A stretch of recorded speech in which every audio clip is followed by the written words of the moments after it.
대만, 섬나라죠. 이 말은 곧 바다가 막히면 모든 게 멈춘다는 뜻이거든요. 근데 말이죠, 바로 그 바다에 지금 거대한 폭풍이 몰려오고 있습니다. 글로벌 해운업의 미래를 건 대만의 생존 전략, 지금부터 같이 한번 파헤쳐 보겠습니다. 지금 보시는 이 문장, 섬나라에게 바다는 모든 것이다. 이게 그냥 시적인 표현이 아닙니다. 실제로 대만 수출인 물동량의 90% 이상이 바다를 통해서 움직여요. 반도체에서 과일까지 모든 것의 시작과 끝이 바다인 셈이죠.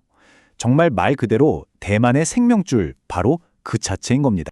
그런데 만약에 그 생명줄인 바다가 온갖 도전이 휘몰아치는 폭풍으로 변한다면 어떨까요? 지금 대만 해운업은 지정학적 위기, 환경 규제, 그리고 인력난이라는 이 세 개의 거대한 파도가 한꺼번에 덮치는 이른바 퍼펙트 스톰 상황에 놓여 있습니다. 자, 그래서 오늘 저희는 먼저 이 폭풍의 실체가 뭔지 하나하나 뜯어보고요. 그 다음에 대만이 이 위기를 기회로 바꾸기 위해 어떤 항해도를 그리고 있는지 살펴볼 겁니다. 변화하는 세계의 조류부터 친환경 선단 경쟁, 그리고 스마트 항만과 새로운 세대를 찾는 여정까지. 자, 그럼 같이 한번 따라가 보실까요? 자, 첫 번째 폭풍입니다. 바로 지정학적 위기죠.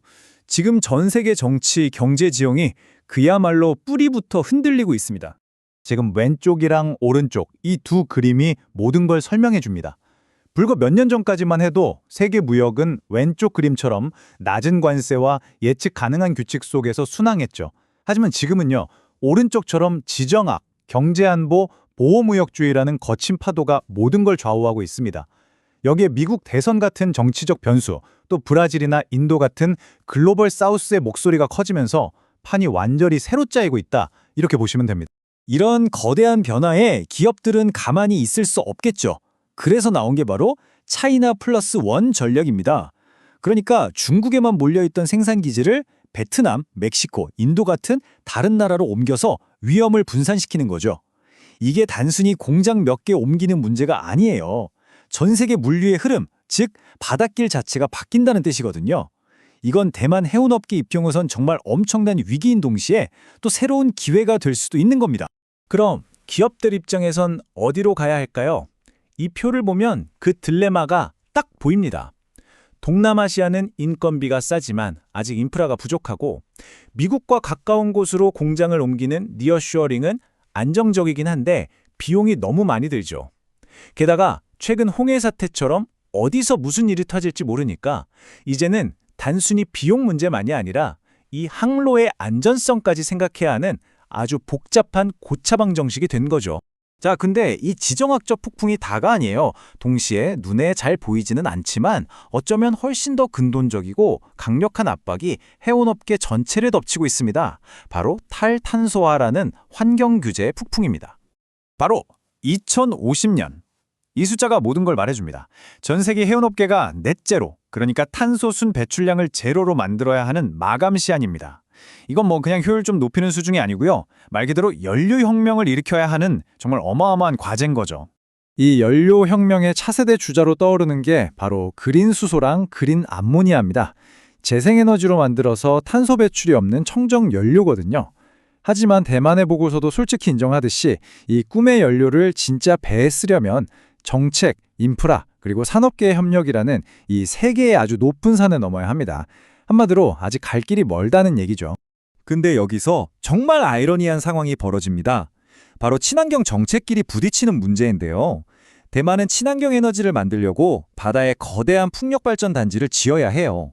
그런데 바로 그 발전소들이 기존의 배가 다니던 길, 즉 항로를 차지하면서 오히려 항해 안전을 위협하게 된 겁니다.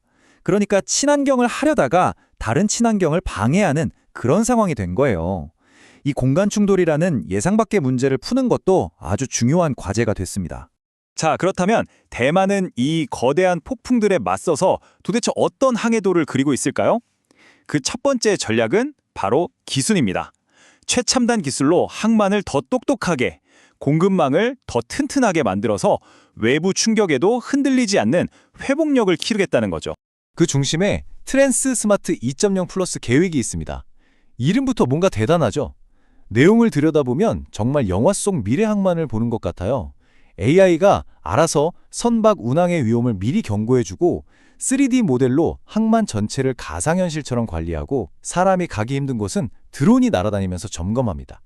말 그대로 최신 기술을 충동원해서 항만 전체를 하나의 거대한 스마트 시스템으로 만들겠다는 겁니다.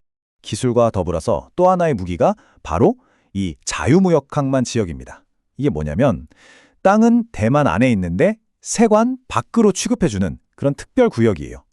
이걸 활용해서 단순히 물건을 실어 나르는 걸 넘어서 고부가 가치 물류, 금융, 가공 서비스 같은 산업을 끌어들이겠다는 거죠. 목표는 아주 명확합니다. 아시아 태평양 지역에서 누구도 대체할 수 없는 핵심 물류 허브로 자리매김하겠다는 겁니다.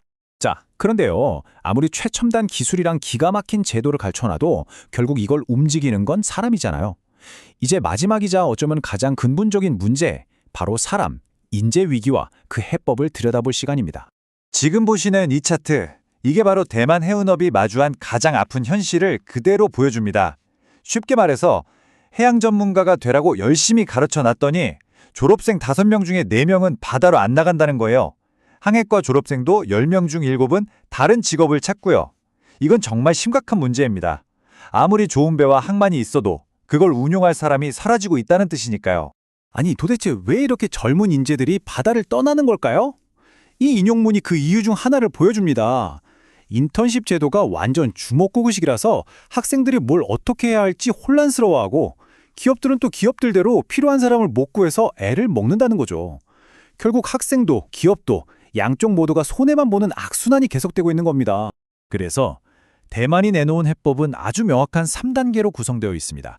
첫째, 아예 입시부터 뜯어 고쳐서 진짜 바다에 뜻이 있는 학생을 뽑자.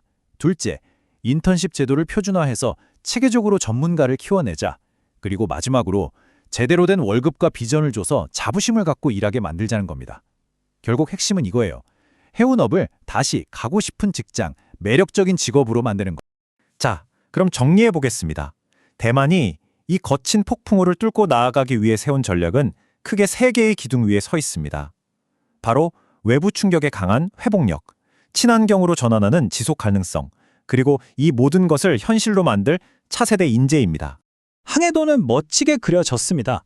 근데 정말 중요한 질문이 하나 남았죠. 이 배를 이끌어갈 선원들은 과연 이 험난한 항해에 함께할 준비가 되어 있을까요? 아무리 완벽한 청사진이 있어도 결국 그 종이 위의 계획을 현실의 바다로 이끌어내는 건 바로 사람의 의지 아니겠습니까?